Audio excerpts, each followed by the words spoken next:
I always explain to volunteers and kennel workers alike that one of the most positive things you can do for a dog is engagement training.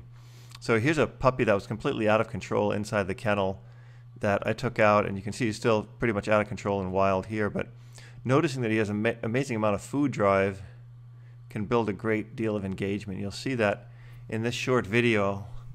I'll work with him for about, I think this video is about six and a half minutes long.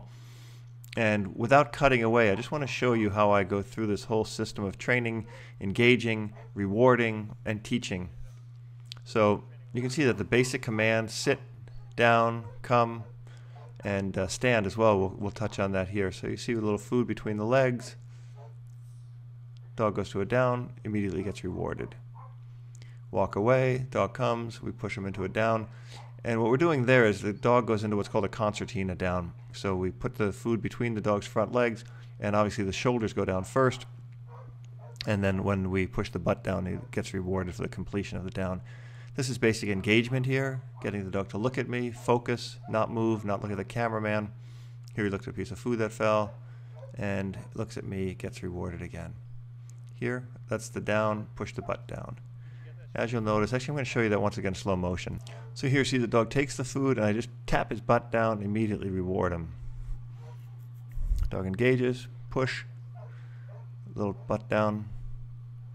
And my idea is to keep this dog focused on me, and that's going to happen by food, food, food. Here I'm trying to get the dog to stand. So from a sit, we tap the belly, dog stands. Those are basically the three positions we try to teach all dogs: sit, down, and stand. And again, this is an exercise any obedience trainer would do, and it's something that almost anybody can do in the shelter. Watch the exercise. The dog comes over, we get him to follow the hand, we give him food, he puts his shoulders down, we teach him to put his butt down. Through gentle pushing, there's no hitting here, there's no force whatsoever. Dog follows the hand, dog gets rewarded. As you can see here, the dog is completely focused on me, completely focused on engaging, on getting food, on playing, on training, and also you see me here handling his mouth quite a bit. And here he gets playful, which is totally puppy, and I'm allowing him to be playful. So by pushing him back, pushing back makes the dog come forward more. Letting him be mouthy. I don't want to curb any of these drives in the dog. I want him to work through them. And you can see that he doesn't get rewards for them, but he gets rewards when he's still. So here we go, following the leash, following the left leg. And you see the dog's trying to pull away, but we keep playing with him. And once he gets the leash in his mouth, we just tell him no, we correct him for that. Something we don't want to deal with. Just gently tapping it, tapping it. When he lets go, which you will here in a second, we reward immediately. Reward, reward, reward. And again, let's get him back, following the left leg. And this is a basic way that we teach a formal heel and obedience. Getting the dog back, and he follows the food. Now watch, as he follows the food, he'll now follow the left leg, which is very, very, very close to the food. Start to take left turns. Dog keeps focused on the food, therefore focused on the leg, and we're going to give him a break in 1 second there. I really can't imagine anything that's more fun than taking a puppy out of a kennel and doing all this training here. So I hope that you'll see the benefits in doing this. This is, like I said, 6.5 minutes worth of training. I think altogether this may have been 10 minutes I had the dog out.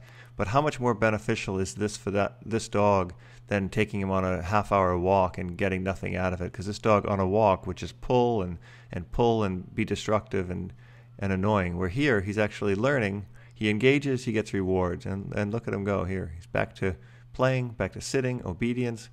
And for a dog to have this kind of obedience is rare, but when you find it, you'll see it's often lost in self-destructive behaviors where the dog wants to just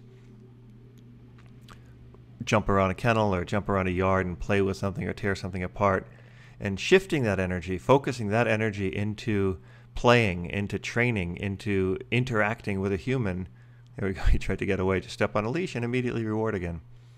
So shifting that energy into interaction with a person is just the best thing you can do for this dog. And I know this dog was adopted within a day or two of this. I think someone may have seen the video we did. And you can see the complete personality of this dog is just amazing. Look at his ears, look at his tail, his focus on me, because he's getting treats. And I really think that this is the only way to train these dogs in the shelter, puppies especially, is just using all positive reward-based training, making this experience for him. This 10-minute experience outside of his kennel will last him all day. He'll be thinking about it the rest of the day and into the night. And if it can be repeated once a day, a dog like this would be perfectly trained when he got out of the kennel, out of the shelter.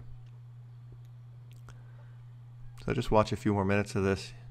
And you see the dog's not jumping up on me anymore, but tends to stop. There's the recall command. Oh, I spoke too soon about jumping up on me.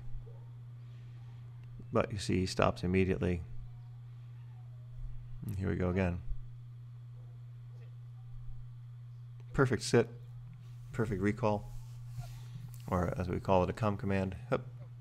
And again, that's the behavior we try to ignore, because the more we engage the jumping up on us, the more the dog is going to interact with us on that. So when dogs jump up, we try to either move forward or ignore the behavior. But kneeing to the chest or yanking on them really does very little to curb the dog from doing it, because it is an engagement the dog is looking for. We want to reward the positive action. We want to reward the dog with a treat or praise or a toy when he doesn't do the action. So jumping up on me doesn't get him the reward, whether it's pushing him or anything, but now he's just going to have fun. And there's one fun day of training at the shelter with one happy dog.